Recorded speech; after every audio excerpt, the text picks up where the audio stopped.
crypto is showing an almost identical setup to what we saw back in early 2020. And that setup led to a massive bull run for Bitcoin and the altcoins. Right now, I believe it's this that's caused Bitcoin to rally almost $18,000 over the past few weeks, and altcoins to begin rising too. You should realize that there's something behind this move that we're seeing, and by understanding this, you're going to identify for yourself that Bitcoin and the altcoins are likely going to see more continued rising over the year ahead. Do me a favor, hit the like button, and let's find out just how big this could get. Now guys, before we jump across and check out the key charts that are aligning perfectly with what we saw before that massive bull run back in the 2020-2021 kind of altcoin season era, let's just jump into the Bitcoin chart and see what's been going on here. You see, over the past few months, Bitcoin has caused a lot of confusion for many pure chart analysts out there who are expecting to see it roll over and head down towards the $50,000 to $40,000 level. Lo and behold, Bitcoin bounced strongly back in early February at $60,000 and right now finds itself at $77,000, nearly $18,000 above that low that we saw back in February. And over the past few weeks, it's been rising pretty solidly despite having a couple of minor pullbacks, like the one today that's down nearly 2% as Bitcoin runs into this significant area of resistance just under $80,000. But I don't believe that this is random. I believe that this is all happening for a reason, and I think the clues are for us back in 2020. But here's what we need to understand first. You see, back in 2022, after the last bull market, Bitcoin dropped all the way down to around $15,800 after the FTX crash. From there, it obviously rallied to around $127,000, a pretty solid run of nearly 8x for Bitcoin.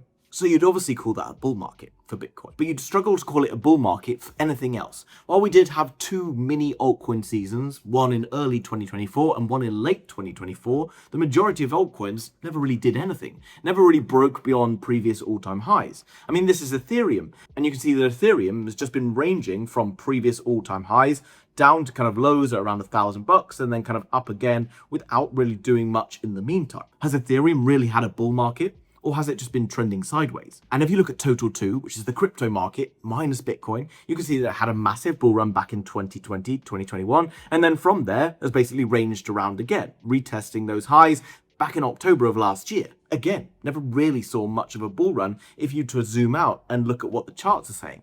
And the reason behind that isn't because altcoins are dead or something's happened to altcoins and no one trusts Binance anymore or whatever else it is, but simply because the macro conditions, and we haven't seen those macro conditions that you need to support a full-blown bull market since 2021 pretty much, but we are starting to see the first signs of them happening again right now. So if we understand that there was never really a crypto bull market, and that bull market was effectively caused by Bitcoin becoming more mainstream, BlackRock creating ETFs, making it more accessible to institutional money, as well as other retailers out there, MicroStrategy buying up billions of dollars of Bitcoin, various other companies buying into Bitcoin, the US government recognizing Bitcoin for the first time, and lots of other things going on. That's basically behind what's been driving this bull market. But to see a full-blown bull market for Bitcoin and the alts, you need to have better macro conditions, and we haven't really had those yet. And before we jump across and check out that key chart, by the way, if you want to claim some free money, then make sure you head across to the link down below for Yubit. It's an exchange. You can deposit $100 and get $100 bonus that you can then use to go and trade crypto, stocks, oil, gold,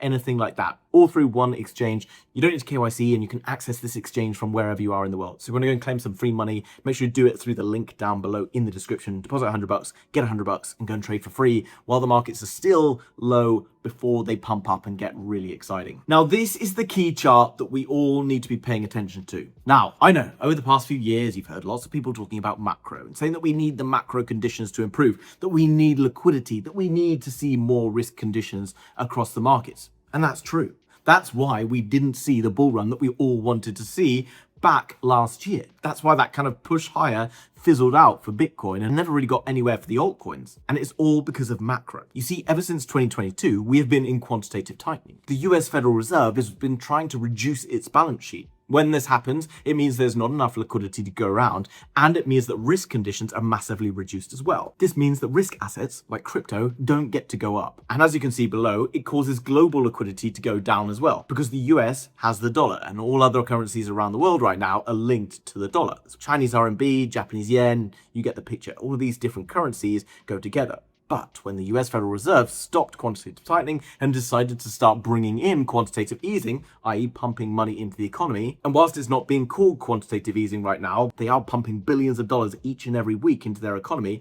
And you can see this tweet here showing all the amounts that have been going into the economy over the past few weeks. And the 20 billion that will continue to be added during May has been causing this little uptick. Now, going back to 2020 into 2021 and looking at it versus total 2, you can see that the bull run basically began off the back of the COVID Black Monday event that basically collapsed the crypto market. From then, the crypto bull run basically began for Bitcoin and altcoins in general. We saw a massive, crazy rally that ran all the way till sort of March, April 2021, and then basically had a pullback before finishing strongly later that year. And if you look below at the global liquidity, this is basically, we broke out from the downtrend that caused the 2018-2019 bear market and eventually led to this pump towards the upside, that eventually led to this pump towards the upside. Now you can see this eventually starts to fizzle out and go down. This causes the bear market. The bear market ran all the way until kind of November, December time back at the end of last year. You then saw quantitative tightening stop in December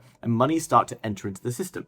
Now, crypto has obviously been going down earlier on this year and has been hit by a few different factors. But now that the economy is starting to be stimulated again, you're starting to see this uptick happen on the total 2 chart.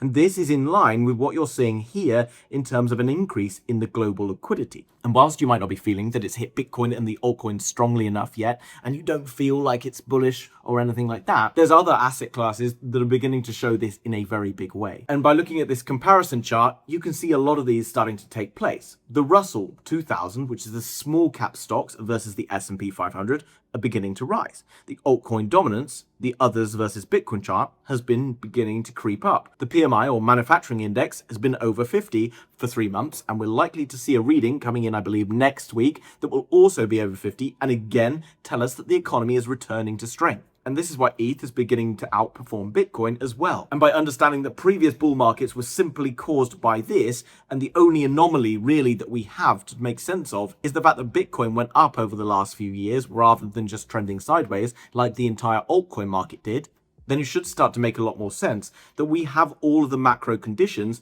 that have previously driven all of the market rallies. All of those 4-year cycles were all driven by the fact that the downtrends here only ever lasted for just over a year before they started to trend towards the upside again. Whereas as you can see here, this one lasted for a good year or so longer. That's because so much money was printed during COVID and basically all of that money's been overflowing. But right now, where are they? They've got to begin to print themselves out of this trouble. As soon as money gets printed, then you start to see risk assets rising, you start to see economies doing better, and you start to see crypto moving into a time where things do much better. So I invite you to go and check out this chart and see how it links up perfectly with the previous 4-year cycles and how it explains why we've moved on another year here. And this will probably help you to understand that while many people out there are calling for this to be a bear market and sentiment being in the absolute gutter and everybody trying to short it, that stablecoins are going to almost record levels on Binance right now, meaning that people are starting to position capital ready to buy into the markets, and why the ETF flows are beginning to massively outstripping the Bitcoin supply through mining by around 7 to 8x on any given day right now. And despite all of the worry about oil prices and war in the Middle East and everything else that we've seen, the Russell 2000 going to all-time highs,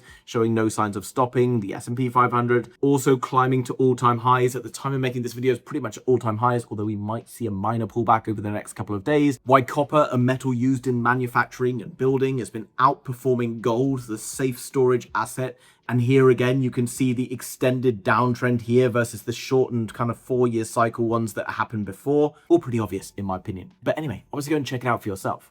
Now, in the very short term, obviously Bitcoin is running into this key area of resistance. We have seen more people entering into long leverage positions, which obviously we didn't want to see so much, but we still do see the funding rates sitting very negative, telling you that the number of shorts outweigh the number of longs. If we see some positive outcomes from news around clarity acts or war or anything like that, you could see price pushing up above here, which would cause a cascading number of short liquidations. This would likely push Bitcoin up to around the kind of $84,000 in the short term.